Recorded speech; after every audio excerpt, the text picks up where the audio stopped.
saya Nalvan Teraulu, saya mahasiswa IKIP Unestoli, jurusan Bahasa Indonesia. Di sini saya akan menjelaskan bagaimana itu menyuting karangan karya.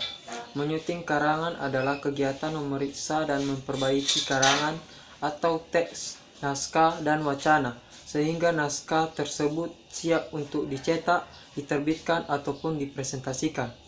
Berdasarkan pengertian tersebut, menyuting karangan dapat dilakukan dengan langkah-langkah berikut.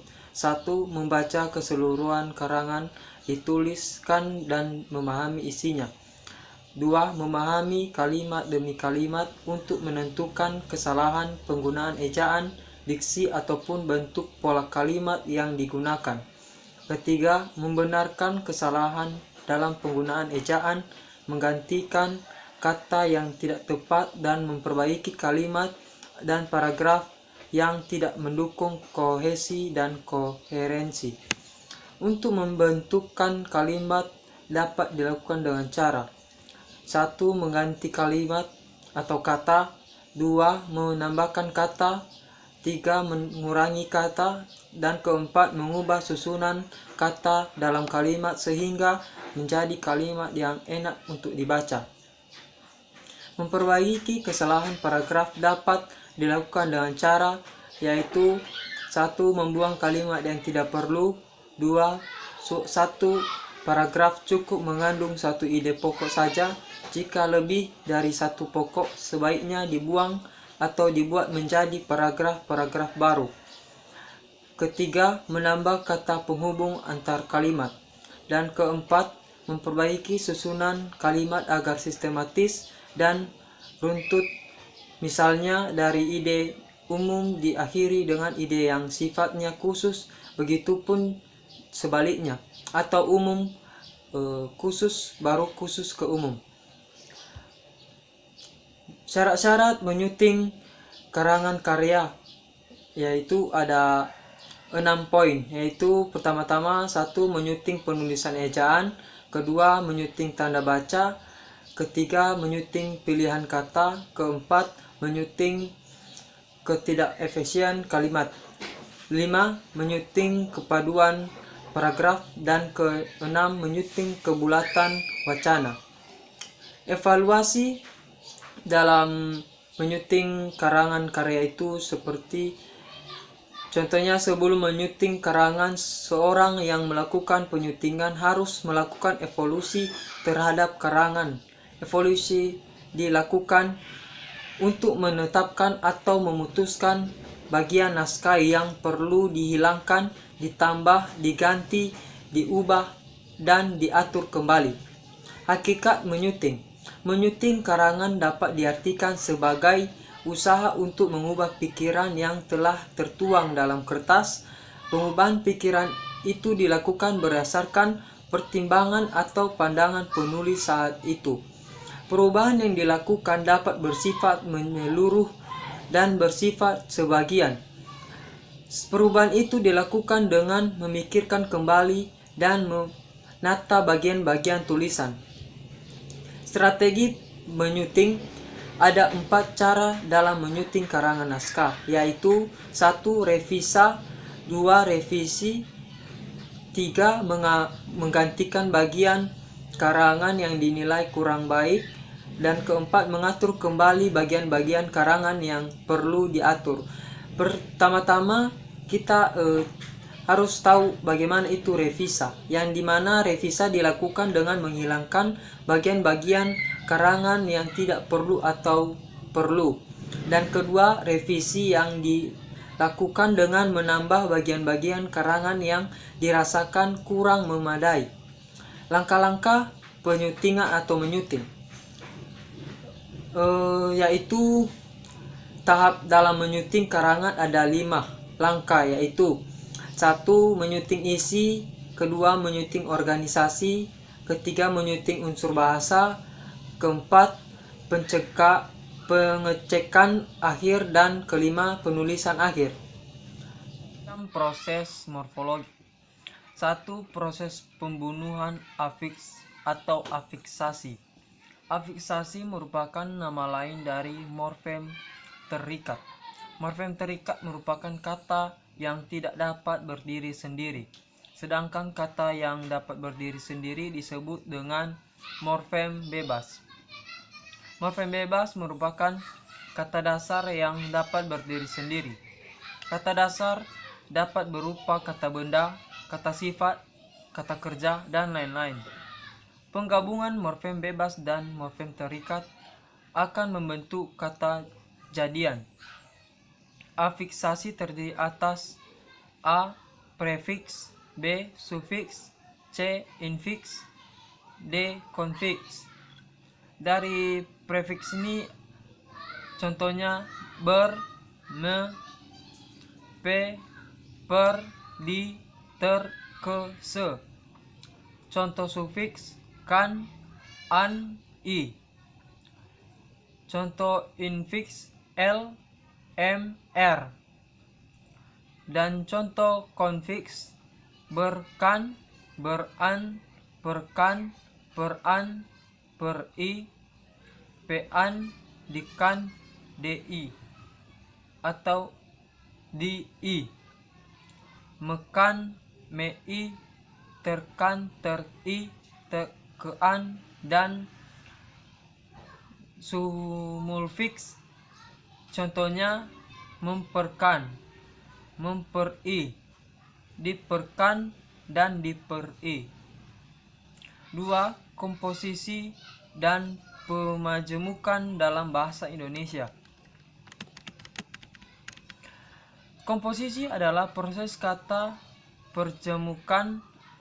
Kata majemuk ialah gabungan kata dasar yang telah bersenyawa atau sudah membentuk satuan dalam menimbulkan arti baru. Contohnya, keras tambah kepala sama dengan keras kepala. Kumis tambah kucing sama dengan kumis kucing. Kumis kucing dalam arti sejenis tanaman adalah kata majemuk. Tetapi kumis kucing dalam arti kumis dari seekor kucing bukanlah kata majemuk. Pokok kata atau tidak bisa diartikan jika sendiri, tetapi setelah bergabung kemudian menjadi arti sendiri disebut pemajemukan. 3. Pengulangan atau reduplikasi. Pengulangan atau reduplikasi adalah pengulangan suatu gramatik baik seluruh maupun sebagian, baik variasi fonem maupun tidak. Hasil pengulangan itu merupakan kata ulang, sedangkan satuan yang diulang merupakan bentuk dasar. Misalnya, rumah-rumah dari bentuk dasar rumah. Setiap kata ulang sudah pasti memiliki bentuk dasar. Kata-kata seperti sia-sia, mondar-mandir, dan lain-lain. Dalam tinjauan deskriptif, tidak dapat digolongkan kata ulang karena sebenarnya tidak ada satuan yang diulang. Dari deretan morfologik dapat ditentukan bahwa sesungguhnya tidak ada satuan yang lebih kecil dari kata-kata tersebut. Secara historik atau komparatif, mungkin kata-kata itu dapat dimasukkan dalam golongan kata ulang. D. Pengertian morfem. Morfologi mengenal unsur dasar atau satuan terkecil dalam wilayah pengamatannya. Morfem adalah satuan gramatikal yang terkecil sebagai satuan gramatikal. Morfem mempunyai makna. Dalam ilmu bahasa dikenal satuan seperti kata, frase, klausa, kalimat, dan lain-lain. Dalam praktek morfem dapat dikenal dengan ditemukan dengan jalan memperbandingkan satuan-satuan ujaran yang mengandung kesamaan dan pertentangan. Dikat-kat aja nanti tuh. Jenis-jenis morfem. Jenis-jenis morfem. Berdasarkan kriteria tertentu, kita dapat mengklasifikasi morfem menjadi berjenis-jenis. Satu, ditinjau dari hubungannya. Pengklasifikasian morfem dari segi hubungannya masih dapat kita lihat dari hubungan struktural dan hubungan posisi. Dua, ditinjau dari hubungan struktur. Menurut hubungan strukturnya, morfem dapat dibedakan menjadi 3 macam, yaitu morfem bersifat adiktif atau tambahan, dan bersifat replasif atau pengganti, dan bersifat subtraktif atau pengurangan. Morfem yang bersifat adiktif yaitu morfem-morfem yang biasa yang pada umumnya terdapat pada suatu bahasa, seperti pada urutan putra tunggalnya sakit. Unsur-unsur morfem tersebut tidak lain penambah yang satu dengan yang lain.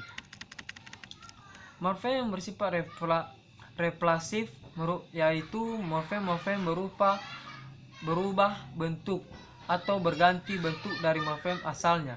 Perubahan bentuk ini mungkin disebabkan oleh perubahan waktu atau perubahan jumlah. Contohnya, morfem replasif ini terdapat dari bahasa Inggris. Untuk menyatakan jamak biasanya dipergunakan banyak alomorf atau bentuk-bentuk bahasa.